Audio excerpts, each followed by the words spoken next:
এবার আমরা একজন সাধারণ মানুষ আমজনতা অর্থাৎ ম্যাঙ্গো পিপল তার ইন্টারভিউ নিব রমজান মাস উপলক্ষে। সে কি কি করেছে চলুন তার কাছে যাওয়া যাক। দাড়িটা কি জুত করে রেখে দিয়েছি দেখেননি রমজানের আগে? বাহ সুন্দর। আর কি কি করেছেন? ভাই টুপি আর পাঞ্জাবি পরে ফেসবুকের প্রোফাইল পিকচার দিয়েছি। টুপি আর পাঞ্জাবি পরে ফেসবুক প্রোফাইল পিকচার দিয়ে যাতে সবাই মনে করে সে খুব ভালো হয়ে গেছে, সে বর্তমানে খুব আলেম ওলামা জামাতের আমির হয়ে গেছে। আর কি কি করেছেন ভাই? আর প্রয়োজন যেটা সেটা তো করতেছি। যেরকম সিয়ারি খেয়ে লিখতেছি সিয়ারি ডান, ইফতারি খেয়ে লিখতেছি ইফতারি ডান, নামাজ পড়ে তারাবি নামাজ পড়ে লিখতেছি তারাবি ডান। আর যেটা করণীয় ওটা করতেছি, কোনো কিছু তো বাদ দিচ্ছি না, সব আপডেট জানাই দিচ্ছি।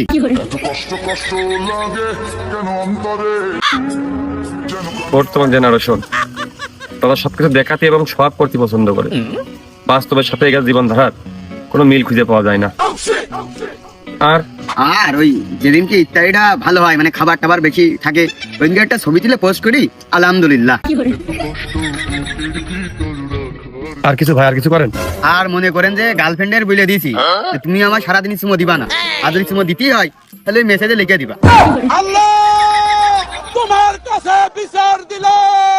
ফেসবুকে রিলস লেখা বাদ দিয়ে দিয়েছি ভাই।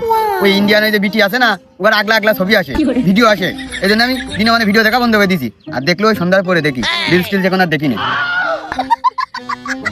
আর ভাই আর টিকটকও দেখতেন নি, কারণ আমাকে দেশে করে গায়ে গরু আছে খুব ঝাপাঝাপি করে। রোজার মাস আসলে হিসাব করবেন ঠিকই, কিন্তু সবই দেখা যায়। তাহলে ভাই ওই রমজান শেষে গেলি ঈদের দিন একটু লিঙ্কটা দিয়ে নেন দিনই, দেখে দেখবেন আপনি কাকার কথা করছেন। মানে আমি যারা না আমি ওখানে চিনি না, আমি আপনার কাছে প্রথম শুনলাম। ও বুঝি, ওগা সবাই চায়। আর পকেটে যদি 5,000 টাকা থাকে তাহলে কয় যে চলো কক্সবাজার ঘুরে আসি।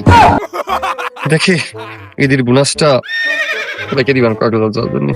ও ভাই আরো কত কি করতেছি সেটা তো শুনলেনি না, যাক বাদ দেন। আর যেটুকু বাদ আছে ওইটুকু আমি ফেসবুকে লেখপানি। আর ভাই শোনে, ওই আমার ছবিটা একটু থাম্বনেলে ভালো করে দিয়ে। তোর মাথা নষ্ট।